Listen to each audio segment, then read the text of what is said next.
contando historias. Hay un tema, sin duda, lleno de un halo de misterio que recorre la historia de nuestra zona. Y es el mundo de las misiones jesuítico-guaraníes.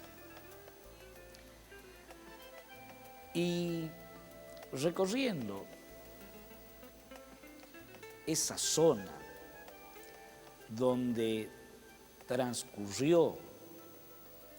ese mundo, donde los destinos de la nación guaraní, de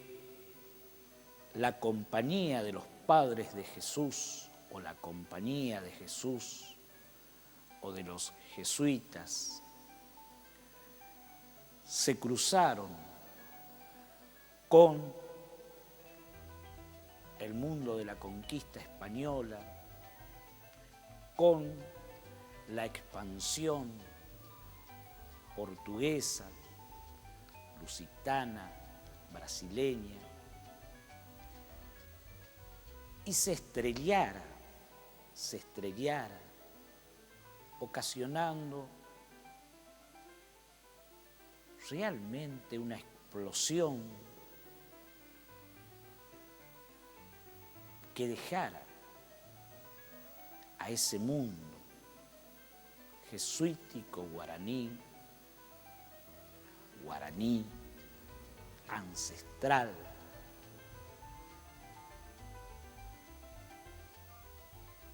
sin destino.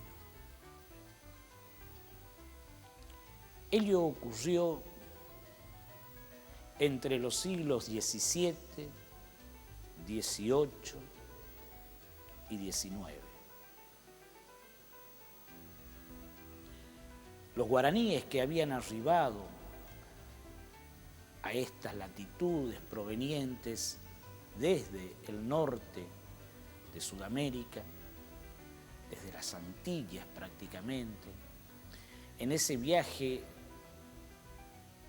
hacia la tierra sin mal, se encontraron hacia los años 1600 con los misioneros jesuitas provenientes del Viejo Mundo y luego con jesuitas también nacidos aquí en tierras americanas, como el caso de Cristóbal Altamirano, que llegaron con la misión de evangelizarlos, catequizarlos, y que formaron con ellos esa suerte de imperio jesuita, experiencia única en el mundo. Por eso hablamos de un mundo distinto, que pretendía ser esa utopía de Tomás Moro, esa idílica república platónica, esa Meca, ese dorado, esa tierra sin mal. Hoy, en los albores del siglo XXI, queda la nomenclatura en la geografía, en los pueblos, quedan las palabras sonantes de ese idioma dulce que es el guaraní. Y quedan los vestigios arquitectónicos de esa obra también única majestuosa, monumental, que pretendía unir al hombre con Dios. Fíjense ustedes esa imagen que ahora contemplamos y que marca el centro de la ciudad más antigua con Corrientes de la actual provincia de Corrientes, en la ciudad de La Cruz, la Asunción de la Cruz de Acaraguá y Mbororé fue fundada en el año 1630.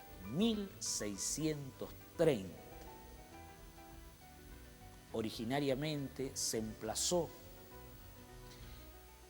en territorios actualmente del Río Grande del Sur, Brasil,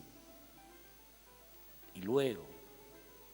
corridos por la expansión portuguesa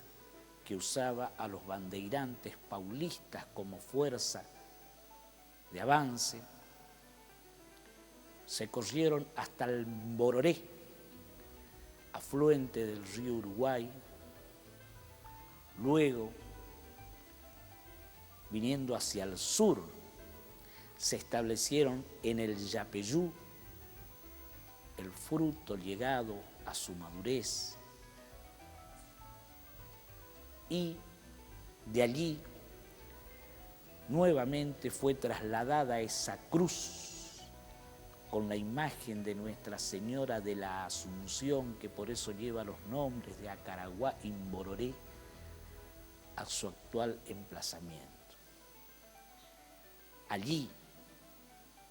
figuran los restos de la única ciudad amurallada que tuvieron las misiones, muralla que sirvió de defensa ante el ataque bandeirante y de las tribus hostiles. Ese reloj de sol, pieza que resistió estoicamente la desolación de que fue presa la cruz por el ataque bandeirante y por las guerras continuas entre las valientes tropas artiguistas de Andresito Guacurarí y Artigas contra los ataques desoladores del general Chagas. Ese reloj de sol de 18 pies de altura, cuyos 2/3 se hallan sepultados bajo tierra como base al pedestal que se erige a cielo abierto, tiene inscripta la fecha de la fundación originaria de la Misión de la Cruz, hecha en una sola pieza de la zona, extraída de las canteras que afloran del río Uruguay, reza en latín una frase que podríamos traducir como: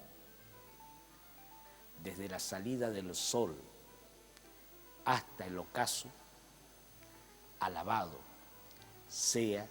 el nombre de Dios. Y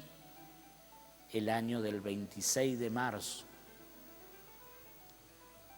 en que fue fundado. Estos pueblos diseminados a orillas de los grandes cauces fluviales del Uruguay y del Paraná venían en una suerte de equidistante ubicación y llevaban los nombres de diversos santos, de los apóstoles, de figuras míticas del cristianismo, pero los jesuitas tuvieron la virtud de enseñar dentro de su imperio jesuítico guaraní en el idioma autóctono, en el idioma guaraní. Quedan aún como incunables piezas literarias, catecismos, descripciones de ellos, quienes escribieron y plasmaron la gramática del idioma guaraní. Miren los nombres de los pueblos que estaban ubicados en la ribera del río Paraná: San Ignacio Guazú, Santa María de Fe, Santa Rosa, Santiago, San Cosme y San Damián, Jesús, Trinidad, Itapúa, San Ignacio Miní, Nuestra Señora de la Asunción, La Cruz, Corpus, Loreto, Santa Ana, Candelaria. Y sobre el río Uruguay, San José, San Carlos, San Javier, Mártires, Santa María la Mayor, Apóstoles, Concepción, Santo Tomé, Yapeyú, San Nicolás, San Miguel y otra vez la cruz. Pero ese mundo que se despedazó,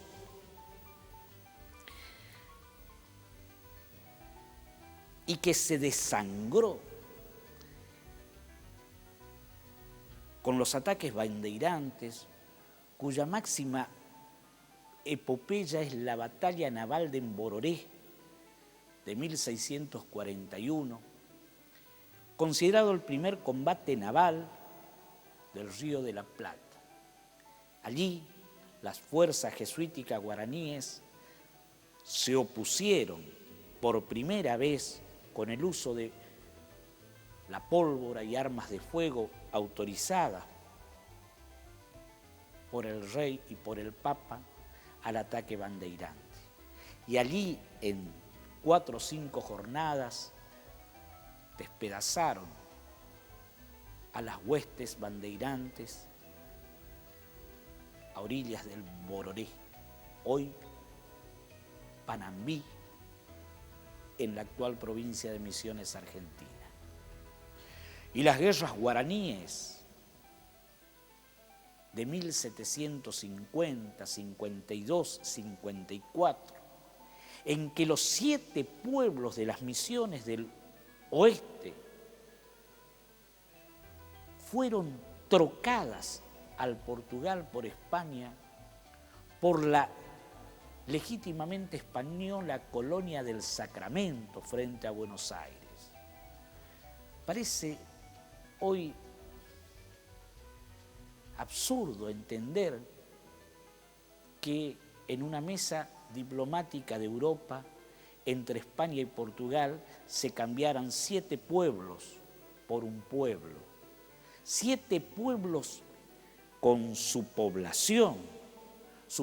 autóctona, con sus trabajos, con sus enseres, con sus animales, con sus fortalezas, con sus iglesias, con sus imágenes, con sus cementerios. Pasar a manos de otro rey, a manos de otro reino, a manos de otro idioma, a manos de otros dueños. Eso hicieron los Borbones y los Braganza con los pueblos del oeste, las 7 misiones occidentales del río Uruguay. Pero los guaraníes se opusieron, y de allí las guerras guaraníes de 1752-54,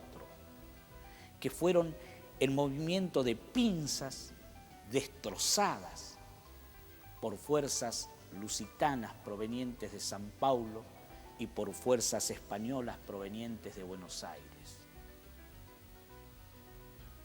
Miles de indios fueron muertos, acorralados en un fuerte, ultimados a arcabuces y a lanzazos. Luego de estas guerras guaraníes de 1754 vino la expulsión de los jesuitas de 1767 y allí vino la debacle, el ocaso, el final de este imperio. Pasaron las misiones a manos de otras órdenes religiosas, dominicos, mercedarios y franciscanos, con la supervisión de autoridades españolas como don Juan de San Martín, en la capital de las misiones, Nuestra Señora de los Reyes Magos de Yapeyú. Pero ese imperio jesuítico guaraní cayó estrepitosa, triste y finalmente dando sus últimos estertores entre 1814 y 1820 con las desmelenadas tropas de don Andrés Guacurarí. Esos pueblos, La Cruz, Santo Tomé, Apóstoles, San Carlos, San Ignacio, San Miguel, Santo Ángelo, quedaron desolados. Las monumentales edificaciones hechas en piedra, con tejas, con madera noble de la zona, con argamasa hecha de la zona, con cal hecha con conchillas de caracoles para sustituir a ese valioso elemento,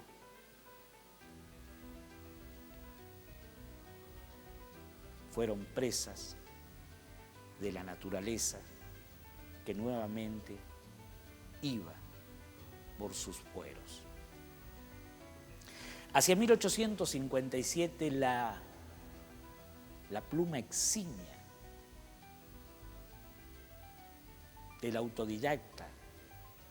Domingo Faustino Sarmiento escribió una narración para una conferencia titulada La cuna del general San Martín. He allí el subtítulo de este extracto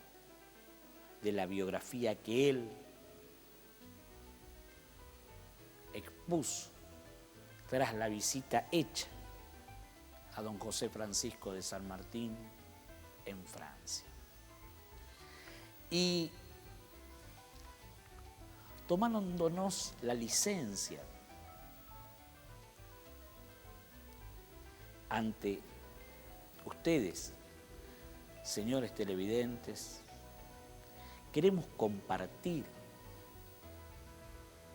esta lectura porque creemos modestamente es una narración precisa y preciosa del final del imperio jesuítico guaraní y del estado en que quedaron esas ruinas tras la debacle del mundo jesuítico guaraní en nuestra zona. Dice esta lectura así: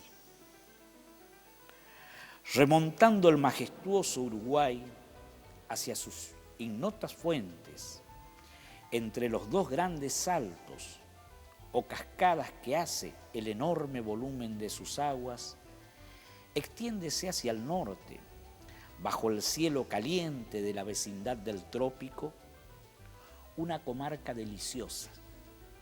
limitada al fondo por el Paraná y que ha recibido recientemente el título de Mesopotamia Argentina, aludiendo a su similitud con el país que bañan el Tigris y el Éufrates en Asia. Los nombres de ríos y de lugares acusan la existencia de un pueblo aborigen, blando de carácter, como es eufónico y vocalizado en el idioma en que empezaba a balbucear sus primeras ideas. Aguapé, Ibicuí, Boicuá,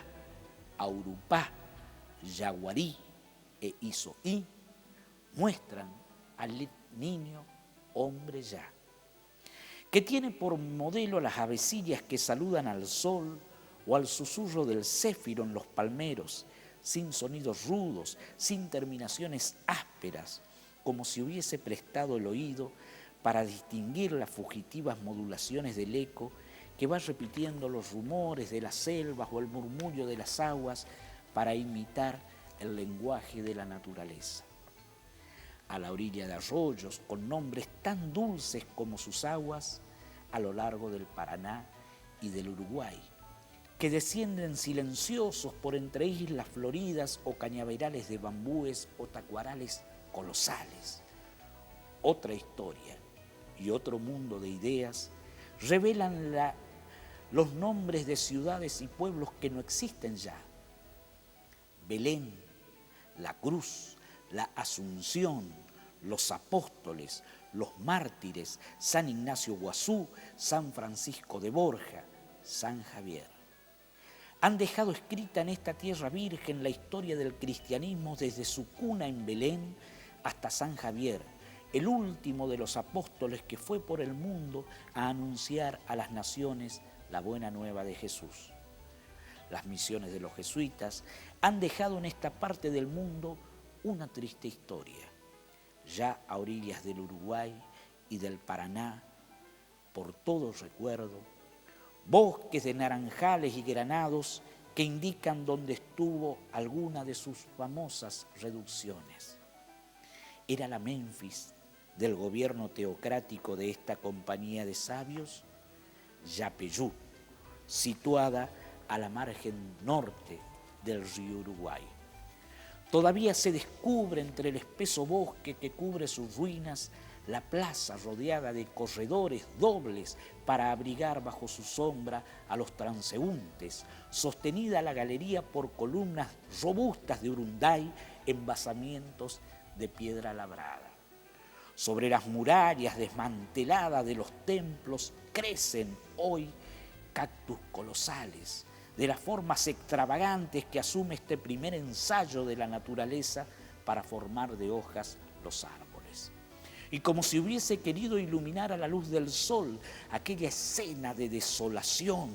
que a los rayos de la luna seria, melancólica y fantástica, mézclanse a los cactus y enredaderas bromelias con sus hojas de un vivo color de lacre que hacen a la distancia efecto de flores gigantescas. Existe el colegio, residencia de la orden, donde quiera que hubo reunido un plantel de sus miembros. Existen los almacenes públicos que guardaban los víveres de un pueblo regido, como lo han propuesto más tarde los filósofos socialistas en comunidad de bienes, bajo la tutela paternal del gobierno. Pero ha enmudecido la campana, que ordenaba por las mañanas a levantarse y orar, salir a los campos a trabajar, volver a los refectorios a comer y orar, ir a la iglesia a oír el catecismo, volver a sus casas a acariciar a sus hijos y a orar. De la población que bullía y rebullía en la plaza de los torneos, plantada de algodoneros florescentes, no queda hoy, sino alguno de estos testigos de otras épocas, sofocadas por orquídeas de todos los colores, aprisionados por enredaderas en que triscan monos o hacen sus nidos las aves. Bosques de naranjales y de granados señalan por donde quiera en estas provincias que la naturaleza ha recobrado los lugares que recibieron por un momento el sello de la civilización. Los tigres han hecho su morada de los templos ocultos entre malezas y palmeros, y acaso sus cachorrillos juegan a la claridad de la luna con cabezas de querubines tallados en piedra o en madera y que ruedan hoy por el suelo desprendidas de los altares de que fueron ornados. Un centenar de indios guaraníes dispersos en la vecina isla, donde cultivan para sus necesidades un poco de maíz, tabaco o caña de azúcar, ignora hoy que son ellos los últimos restos de una población floreciente, y hasta han olvidado la memoria de los jesuitas. Si bien, a falta de sacerdotes, suelen reunirse los domingos a cantar alabanzas a Dios al son de flautas, guitarras y violines que hicieron entre ellos populares los misioneros, que se servían de la música como medio civilizador. Las famosas misiones no han producido en la historia de América hecho ninguno que afecte su civilización o sus progresos. Nada ha sido de aquella facticia asociación, ni el pueblo que en todas partes sobrevive las grandes catástrofes que hacen desaparecer los imperios, ni monumentos que recuerden su gloria, ni instituciones que otros pueblos reciben como un legado. Y sin embargo de Yapeyú, capital de las malogradas misiones, salió la espada que debía cortar las cadenas de las colonias españolas, dando a la mitad de la América la independencia que las constituiría en el capital del mundo. Campo vasto para el ensayo de las modernas instituciones republicanas. El capitán general de 3 repúblicas sudamericanas, el fundador armado de la independencia de medio mundo, don José de San Martín, nació en Yapeyú el día en que dejaba de ser la residencia del gobierno teocrático. Domingo Faustino Sarmiento, biografía del general San Martín, la cuna del general San Martín, 1857. Quisimos compartir en Contando Historia esta lectura, fragmento de esa exposición sarmientina, como broche